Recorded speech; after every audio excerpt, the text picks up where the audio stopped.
what's the role of Oslo in Rabin's life? Well, I think you have to start with kind of the shift that Rabin made in his personality from where he was in the defense minister during the first Intifada and ordering to break the Palestinians' bones, as we've already said a few times, to how do you get to pursuing a peace process as a military man with your sworn enemy. And I think that Gershom Gorenberg, a prominent Israeli journalist, has a little quote that really helped me understand when I was reading it. Every chapter of a book changes the meaning of all the chapters before. Every day, each of us writes a new chapter of our book. Rabin's bio includes harsh chapters. In the final chapter of his life, Rabin broke the mainstream Israeli taboo, recognized Palestinian nationalism, and determinedly pursued peace with the Palestinians. No Israeli leader, and very few leaders anywhere, have shown the same kind of courage. I don't know if it's right or wrong, but he's sharing that Rabin went through a genuine change. There was something that happened to Rabin between the first Intifada and when he became the prime minister leading towards the peace process, where he understood that there needs to be a different way of relating to the Palestinians. And the key word here was that he recognized Palestinian nationalism. During the first Intifada, he saw the Palestinians uprising as violence against Israelis. And later he realized that there was a claim coming from the Palestinians that they needed a country, that they were a people who didn't have a way of expressing themselves on a national level. And he understood that in order to pursue Israel's best interests, he had to allow the Palestinians that voice and that opportunity. And that's really what led him to the peace process. And it was a change. It's not where he was before. I agree and disagree with you. I don't think there was any change in Rabin.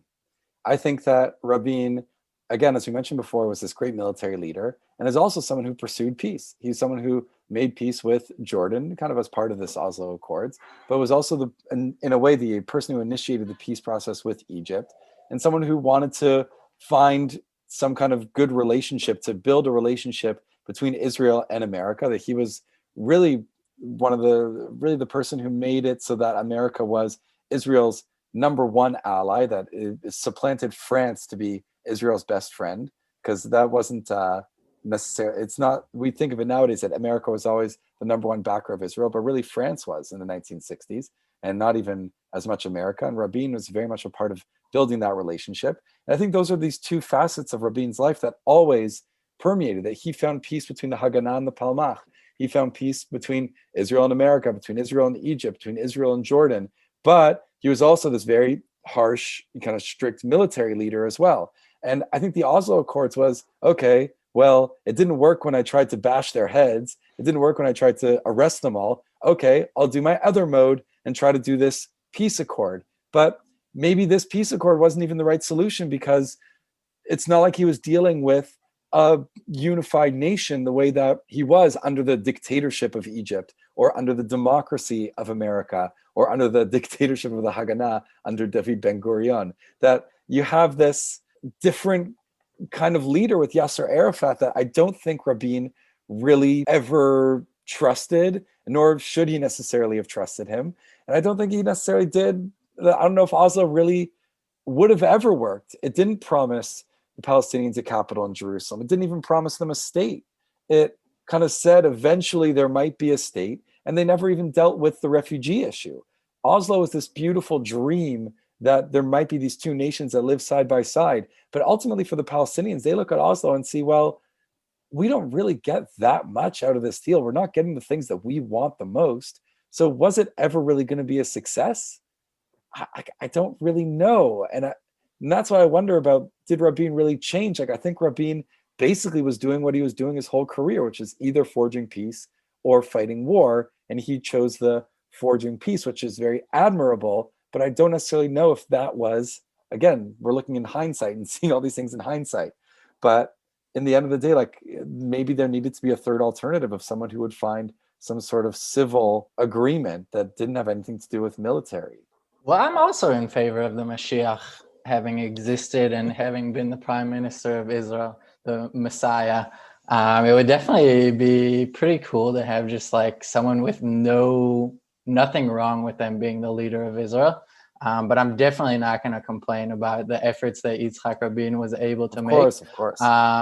And I think that's a point that is true, that like I really do agree with in what you're saying, is that Rabin was always willing to kind of like get over the political disagreements in order to do what needed to be done to do something good, whether that was the relationships that you were talking about, building with America after France abandoned Israel, or whether it was allowing I think Paris was really big on pursuing the talks with Egypt.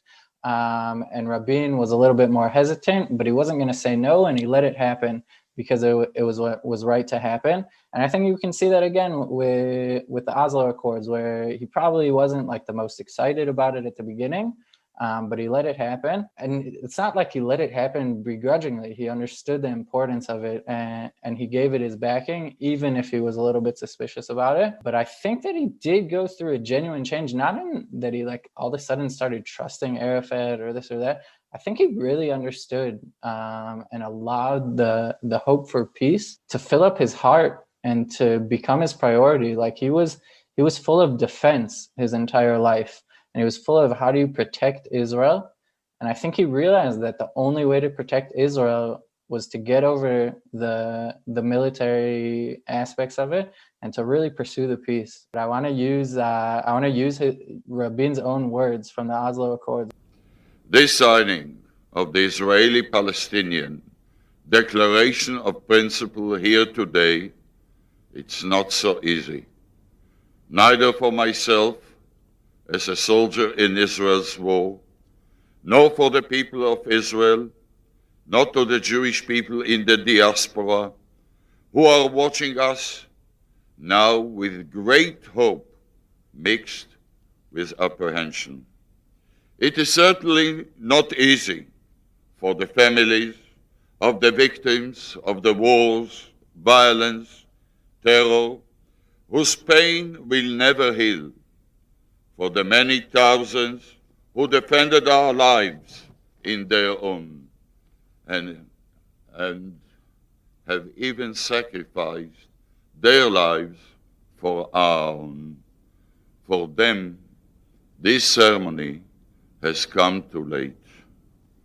Today, on the eve of an opportunity for peace, and perhaps end of violence and wars, we remember each and every one of them with everlasting love.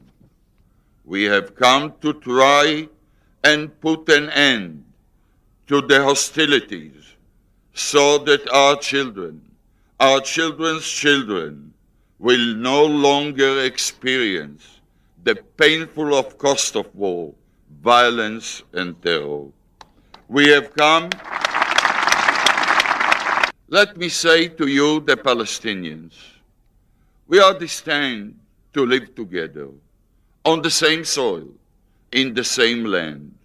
We who have fought against you, the Palestinians, we say to you today, in a loud and a clear voice, enough of blood and tears. Enough! We have no desire for revenge. We harbor no hatred towards you. We like you, our people. People who want to build a home, to plant a tree, to love, live side by side with you, in dignity, in empathy, as human beings, as free men. We are today giving peace a chance and saying to you, and saying again to you, enough.